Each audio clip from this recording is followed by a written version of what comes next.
Imagine walking into IKEA for one thing, maybe a desk. 20 minutes later, you're pushing a cart filled with candles, storage bins, plants, and kitchen gadgets you never planned to buy. That's exactly what IKEA wants. Most stores let you grab what you need and leave. IKEA does the opposite. Instead of sending you straight to the checkout, it guides you through living rooms, bedrooms, kitchens, and home offices before you ever reach the warehouse. Here's why.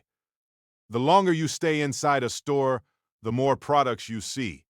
And the more products you see, the more likely you are to make an unplanned purchase.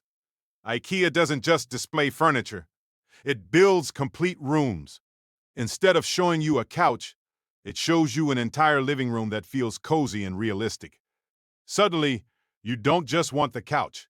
You want the coffee table, the rug, the lamp, and even the picture frames. IKEA also keeps shoppers comfortable with restaurants, cafes, and play areas for kids.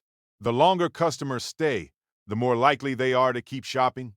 So the next time you're wondering why it takes so long to get out of IKEA, remember, you're not just walking through a furniture store, you're walking through one of the smartest retail strategies ever created.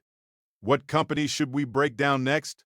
Subscribe to Inside Business for more billion-dollar business secrets.